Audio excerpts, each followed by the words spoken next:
Well, hello, everybody. Welcome in once again to another Alumni Spotlight. And I am joined today by Jasmyn Lindsay, class of 2016. And some of you may know her if you're a softball fan, as she has filled in for us on several different occasions as the play-by-play voice of the Royal softball team and a former softball player herself here at Queens. So, Jasmyn, thanks so much for joining us. Yeah, thanks for allowing me to be here, Mike. I'm really excited to chat with you.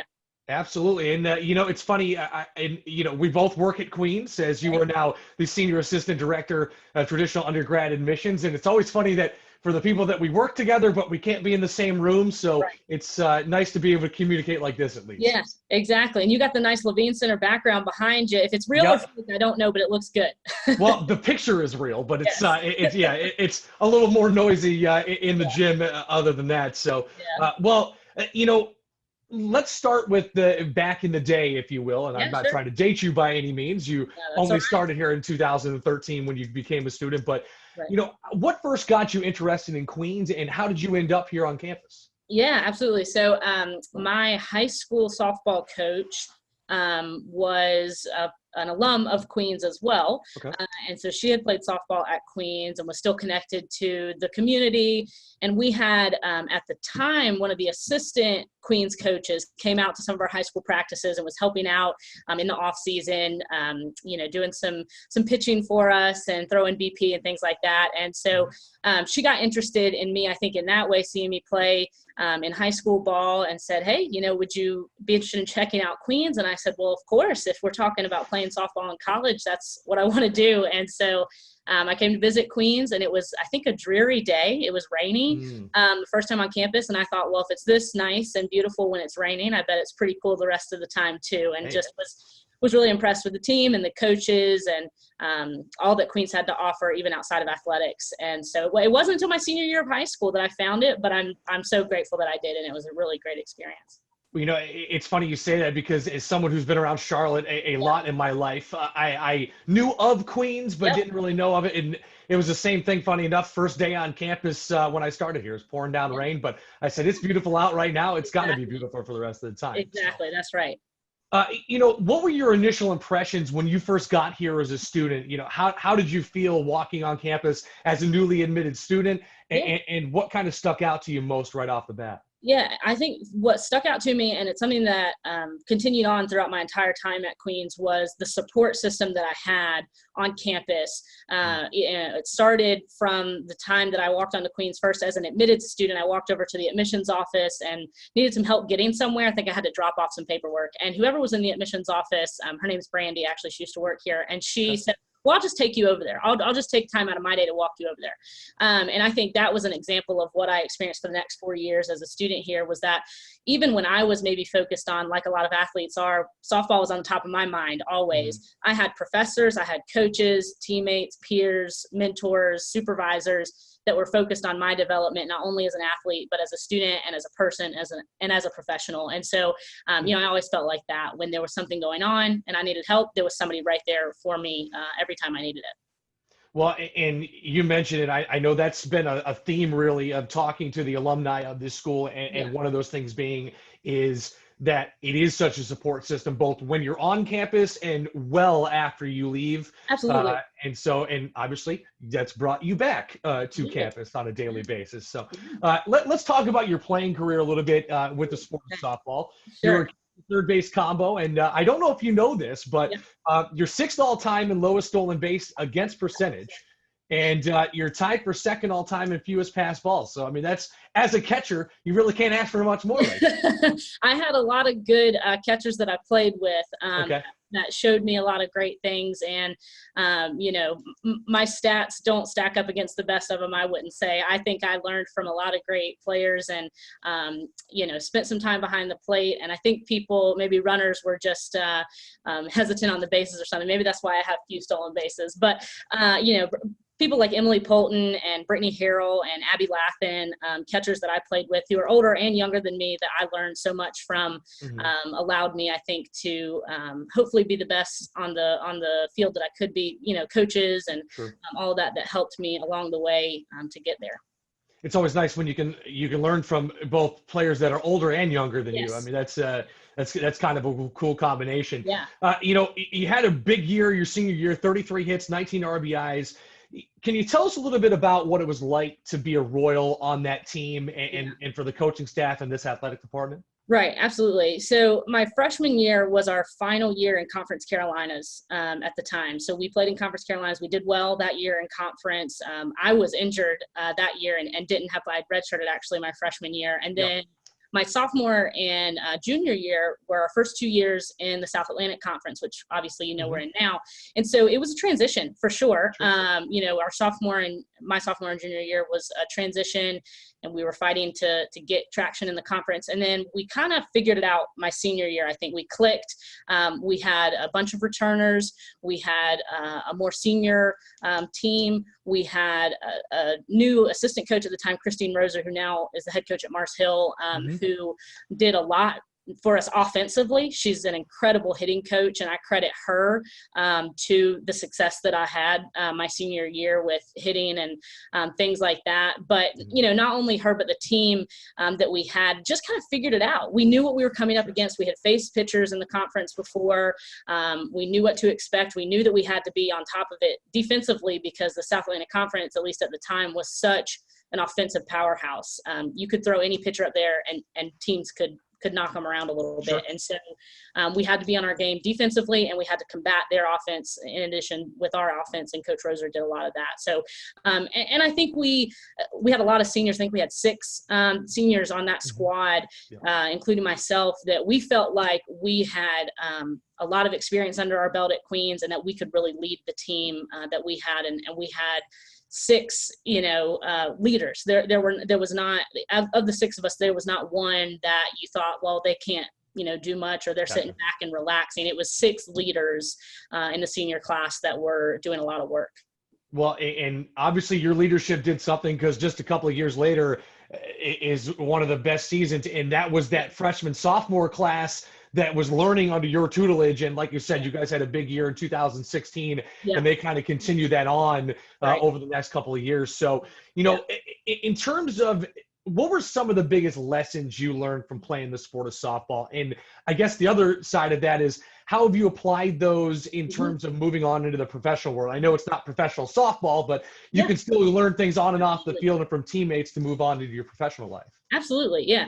I think that a lot of time, any collegiate athlete, what do you learn from playing sports? They talk about teamwork. They talk about, collaboration. They talk about work ethic and things like that. But I think what stands out to me, especially in collegiate athletics, is the lessons that you learn in failure and having to get back up and continue to do the same thing over and over again. You think about any college athlete who goes to practice. How many times do you leave practice and coach says, oh, well, you did everything perfectly, there's nothing really else to do here? That never happens, right? It's always something where, okay, we need to work on this. You didn't do this well enough. We need to fix this for next game. And so you're constantly being told what you're doing, what maybe could be fixed, and you have to go and fix it. And so you're never complacent. You're always improving and always growing. And I think that's something that I take with me in my work now. I work with an incredible admissions and financial aid team that do a lot of things in an excellent way. And many teams could be complacent in that. Many people could say, oh, well, we're doing what we need to do. Our enrollment numbers are growing, and we're getting the students we need to get. Especially in this day and age. Exactly.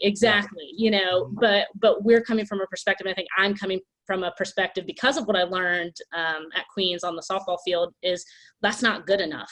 We don't end the day and say, it's good practice, let's just quit for tomorrow, right? Let's just go on to the game next week.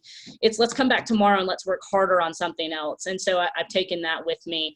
And I think there's just valuable lessons in just personally learning how to fail and how to be told again and again, that you need to improve something. Or in my case, that I didn't pass the fit test until the last semester of my senior year, right? I had to keep running those sprints. I had to do the Breakfast Club every year. I failed every single semester, and I kept coming back harder the next semester. And so I think that's a great life lesson, professionally and personally. Sure. And like you said, especially for some athletes that are always used to success, that first time you see failure, whether it's on the field or off the field, it kind of throw you for a loop, and you rebound back from that. I know, and who knows, I'm just saying, you might be a good coach someday, because I'm telling you, every coach I've ever had and every coach I've ever talked to, that's always what they come back to. It's great to be great, Yeah. but it's how you face adversity and how do you come back from it. Absolutely, 100%. I mean, you can't, I think, put a price tag on the ability to see your successes and celebrate them. I think there's reason to celebrate your successes, but there's, I think, even more reason to improve where you can and things like that. And I learned that through softball and really at Queens. I mean, collegiate athletes oftentimes come to college and they've been the best for 17, 18 years. They've played on teams where they were the best far and away. And then they come and they're surrounded by 20 people who were the best just like they are. And they're no longer the best of that group of 20. And so they have to learn how to be the role that they need to take on the field or the court or wherever it is. It can be a very humbling experience. I'm very sure of that. Yes. So, yes. Looking at your life after Queens, of course, I say after Queens, you're back here, but I'm still a Queen, right? Yeah, still a Royal. That's all right. But, and that's the other thing, I've talked to so many people since I've been here, both on camera and off. And one of the more impressive things about Queens to me is the recidivism rate in terms of people that even if you leave for an extended period of time, a lot of people come back. So what were your career aspirations when you were graduating in 2016 and what led you to come back here and be a Royal once again? Yeah. So I studied political science at Queens, and I was not totally sure what I wanted to do throughout my collegiate career. Like I think a lot of, Sure. Absolutely. 21-year-olds, they're not totally sure. I knew that I liked to work with people and that I was good with talking with people and communicating and things like that. And so I thought about graduate school. I applied to some grad programs and thought about going into collegiate athletics, actually. I thought about being a political analyst or a political writer. Those were things I was interested in. And when I was a senior, my now supervisor, Evan Sprinkle, came to me. He worked in admissions at Queens. I was a student. And he said, hey, we're going to have an opening for an admissions counselor role. Would you like to interview for it? And I mean, I was a senior in college and hadn't had any job offers or anything. And I said, I don't know why I'd say no. So yeah, absolutely. Let me interview for that. And at first I really saw it as a way to, get a first job out of college, maybe pay for graduate school. And I was so blessed to be able to do that and have both of my degrees from Queens. But when I started doing that, I realized the passion that I had for working in admissions and really working in higher ed. I think I consider it a dual passion. I'm passionate about education and the opportunities that just college in general provide for students. The doors that are open for students when they can find a college fit for them. And secondly, I'm passionate about Queens. I could go and do this job other places, but I love Queens and I love what Queens does for students and for our community. And so I thought, why would I leave that? If Queens is going to let me stick around and talk about how cool Queens is and get paid to do it, I would be a fool to turn that away. I love that. And, and it's funny, that's kind of, that leads me to one of my last questions for you is, what does it mean to you to be able to tell these future Royals and I guess that's the other thing is there are a lot of admission counselors in the world, but not every one of them works for the institution they graduated from. So I have to imagine there's something a little bit more special about that, saying, listen, these are the experiences I had, and this is just the beginning of what you can do. So what has that meant to you since you took over this position in recruiting people here to Queens? Absolutely. And we have, admissions folks in our office. Some of them are alums, some of them are not. And I think it really resonates with prospective students and prospective families and community members and stakeholders when you can hear from somebody who's lived that experience. Who can say, well, I can tell you about our academic programs, but I can also tell you about my experience in the classroom at Queens, or I can tell you what it was like to enjoy some of the campus programs and study abroad and do my internships and things like that. So I think it resonates with families, but as far as what it means to me is I really see it as a service to the institution that gave me so much. I mean, I would not be where I am today without the opportunities that Queens provided for me.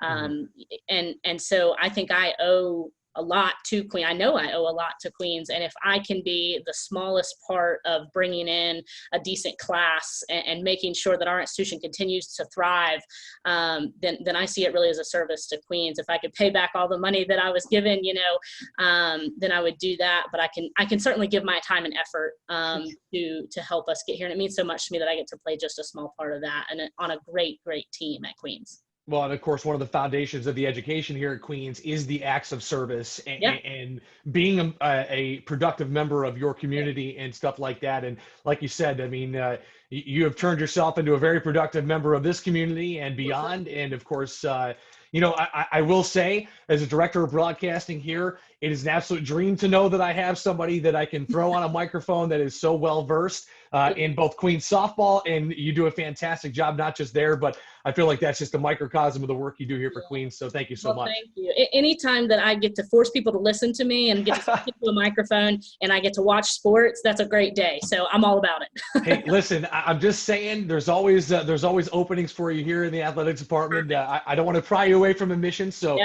make sure you tell your bosses not to shoot me. But at the same time, and that's the thing. It is such a freeing thing to do something that you love, and it really genuinely seems that you love what you do, and I feel like that is easily portrayed to future students. Yeah, absolutely. Well, thank you, Mike. I appreciate that. I hope that's the case, and if I can come across as genuine, that's my real goal, because I do love Queens. I love what I do, and I'm excited to continue to work here and continue to do great things with you and others that work here at Queens. Well, hey, Jasmyn, I appreciate you taking the time to talk to us. I know you got a busy schedule right now, especially you guys are going into the end of the year, which means it's the beginning of your summer. So there you go. You got it. Well, thanks again, Mike, and go Royals. Hey, absolutely. Go Royals. Thanks again for joining us. This has been another Alumni Spotlight here on the Queens Sports Network. Make sure you come back and join us every Thursday right back here at 10 a.m. for this very act. Have a great one. Thank you again to Jasmyn, and enjoy it. And as always, go Royals.